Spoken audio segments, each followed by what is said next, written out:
প্রিয় পঞ্চম শ্রেণীর পরীক্ষার্থী বন্ধুরা, তোমাদের জন্য এই ভিডিওটিতে আমি আলোচনা করতে চলেছি পঞ্চম শ্রেণীর আমার গণিত বিষয়ের দ্বিতীয় পর্যায়ক্রমিক মূল্যায়নপত্র 2026, অর্থাৎ 2026 সালের সেকেন্ড ইউনিট টেস্টের প্রশ্নপত্র সম্পূর্ণ সমাধান সহ ভিডিওটিতে আলোচনা করতে চলেছি। পূর্ণমান 30, সময় 1 ঘন্টা। পরীক্ষার্থীর নামের জায়গায় তোমরা তোমাদের নাম, ক্রমিক সংখ্যার জায়গায় রোল নাম্বার, বিদ্যালয়ের নামের জায়গায় তোমরা তোমাদের বিদ্যালয়ের নাম লিখবে। মধ্যশিক্ষা পর্ষদের নির্দেশ অনুযায়ী, পশ্চিমবঙ্গ মধ্যশিক্ষা পর্ষদের নির্দেশ অনুযায়ী নবপ্রবর্তিত পদ্ধতি অনুসারে এই প্রশ্নপত্রটি তোমাদের জন্য তৈরি হয়েছে। অবশ্যই প্রশ্নপত্রটি দেখে নিতেই হবে। এক দাগে প্রথম দেখব, সঠিক উত্তরটির মাথায় টিক চিহ্ন দাও। 5টি প্রশ্নের উত্তর করতে হবে, 5 মার্ক, প্রত্যেকটির জন্য 1 মার্ক করে বরাদ্দ। প্রথম একের ক, 16/40 এর লঘিষ্ঠ আকার হবে, দেখো 2/5। খ দাগ, 33.1/2 অপ্রকৃত ভগ্নাংশে পরিণত করে পাই 67/2। গ দাগে, বদমাশ নিয়মে এ এর অর্থ হলো উত্তর ভাগ। ঘ দাগে, 100টা ভাগের 5 ভাগ নিলে পাই, উত্তর হবে 100/5। ঙ দাগ, 100 পয়সা সমান সমান 1 টাকা। নেক্সট আমরা দেখব 2 দাগে বলেছে, দেখে নেওয়া যাক, শূন্যস্থান পূরণ করো। 5টি শূন্যস্থান পূরণ করতে হবে, 5 মার্ক, প্রত্যেকটির জন্য 1 মার্ক করে বরাদ্দ। ক, বদমাশ নিয়মে এস এর অর্থ হলো বিয়োগ। খ দাগে, ভগ্নাংশের লব ও হরে একই সংখ্যা দিয়ে গুণ বা ভাগ করলে ভগ্নাংশের মানের কোনো পরিবর্তন হয় না, এখানে শূন্যস্থানে গুণ বা ভাগ। গ দাগে, আয়তক্ষেত্রের ক্ষেত্রফল সমান সমান দৈর্ঘ্য ইন্টু প্রস্থ, দেখো এখানে গুণ চিহ্ন আছে। আয়তক্ষেত্রের ক্ষেত্রফল সমান সমান দৈর্ঘ্য ইন্টু প্রস্থ। ঘ দাগে, 1/1 অংশ সমান সমান 1 অংশ। ঙ দাগে, 36 পয়সা সমান সমান 0.36 টাকা। এরপর দেখে নেওয়া যাক 3 দাগে, যোগ ও বিয়োগ করো। প্রথমে আছে ক দাগে, 1/4 যোগ 1/8 যোগ 2/16। এবার আমরা দেখো যোগ করব, এখানে 4, 8, 16 লসাগু করলাম হলো 16। 4, 8 এবং 16 লসাগু 16। এইবার আমরা এই 4 দেখব 16-র ভিতর কতবার যায়, 4 বার, 4 4 16, তাহলে 4 বার যাচ্ছে, সেই 4 দিয়ে এই 1কে গুণ করব, 4 × 4। এবার 8 কতবার যায়, 2 বার, সেই 2 দিয়ে 1কে গুণ করলাম, 2 × 2, তাহলে 4 যোগ 2।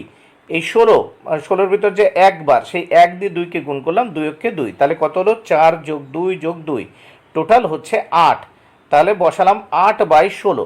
এবার দেখো 8 দিয়ে 16কে কাটলাম, উপরে হচ্ছে 1 আর নিচে হচ্ছে 2, তাহলে উপরে 8কে 8 আর নিচে 8 × 2 = 16, তাহলে সমান সমান 1/2 উত্তর। খ দাগে আমরা দেখব 6/20 বিয়োগ 7/30, তাহলে 20 আর 30-এর লসাগু করলাম হলো 60। দেখো এইবার এই 20 60-এর ভিতর কতবার যায়, 3 × 20 = 60, তাহলে 3 বার যাচ্ছে, সেই 3 দিয়ে 6কে গুণ করব, 3 × 6 = 18, বিয়োগ দেখো 30 60-এর ভিতর কতবার যায়, 2 বার, তাহলে 30 × 2 = 60, সেই 2 দিয়ে 7কে গুণ করলাম, 7 × 2 কত হয়, 14, তাহলে 18 বিয়োগ 14 সমান সমান হবে কত, 4 বাই বসালাম এই 60, 4/60। এবার দেখো এই 4/60কে 4 দিয়ে কাটলাম, উপরে হবে 1 আর নিচে হচ্ছে 15, 4 × 15 = 60, সমান সমান 1/15 উত্তর। এবার প্রশ্নপত্রের নেক্সট পেজ আমরা দেখে নেব। নেক্সট পেজে প্রথমে আমরা দেখতে পাচ্ছি রয়েছে 4 দাগে, সরল করতে হবে, এর জন্য রয়েছে এখানে দেখতে পাচ্ছি 4 মার্ক। প্রথমে আছে দেখো 6 × 5 × 4 ভাগ 8 ভাগ 5 × 7। এবার দেখো আমরা সমান সমান দিলাম, ব্র্যাকেট দিয়ে আটকালাম, 6 × 5 × 4, ফার্স্ট ব্র্যাকেট দিয়ে আটকে দিলাম, ভাগ কত আছে 8, তারপর আছে ভাগ 5 × 7।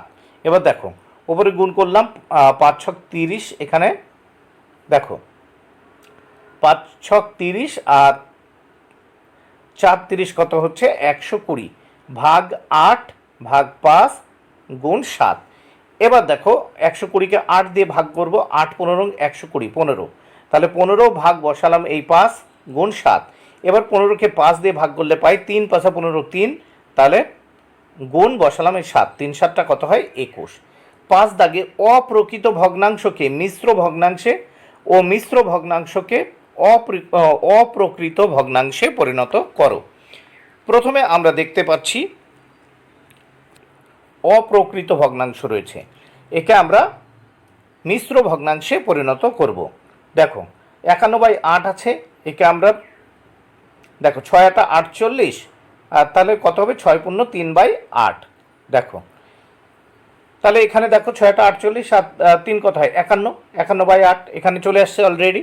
এবার দেখো খ দাগে কত হয় 3 6 18, 18 আর 5 কত হয় 23/3, এটা হয়ে গেল কি অপ্রকৃত ভগ্নাংশ।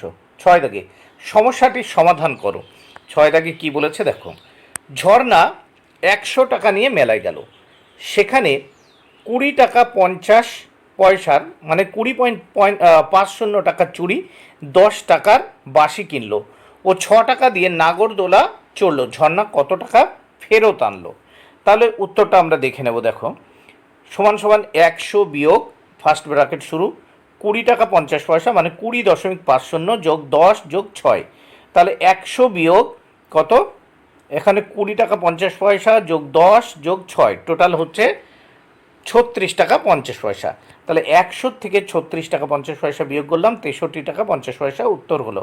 অতএব ঝর্ণা 63 টাকা 50 পয়সা ফেরত আনলো বা 63.5 টাকা ফেরত আনলো। 7 দাগে আমরা দেখে নেব, নিচের প্রশ্নগুলির উত্তর দাও। এখানে দুটো প্রশ্নের উত্তর করতে হবে, 2 মার্ক, প্রত্যেকটির জন্য কিন্তু 1 মার্ক করে বরাদ্দ। 7 কতে আছে দেখো, আয়তকার চিত্রের পরিসীমার সূত্রটি লেখো। উত্তর দেখে নাও, 2 ইন্টু দৈর্ঘ্য যোগ প্রস্থ, তাহলে কি হবে 2 গুণ দৈর্ঘ্য যোগ প্রস্থ। এবার দেখো খ দাগে সমবিন্দু সরলরেখা কাকে বলে? উত্তর 3 বা তার বেশি সরল রেখা যখন একটি বিন্দু দিয়ে অতিক্রম করে তখন সেই বিন্দুকে সমবিন্দু সরলরেখা বলে। আবারও বলছি, 3 বা তার বেশি সরলরেখা যখন একটি বিন্দু দিয়ে অতিক্রম করে তখন সেই বিন্দুকে সমবিন্দু সরলরেখা বলা হয়। বন্ধুরা, ভিডিওটি ভালো লাগলে অবশ্যই লাইক কমেন্ট ও শেয়ার করো। Thank you very much. Keep watching my channel and my video.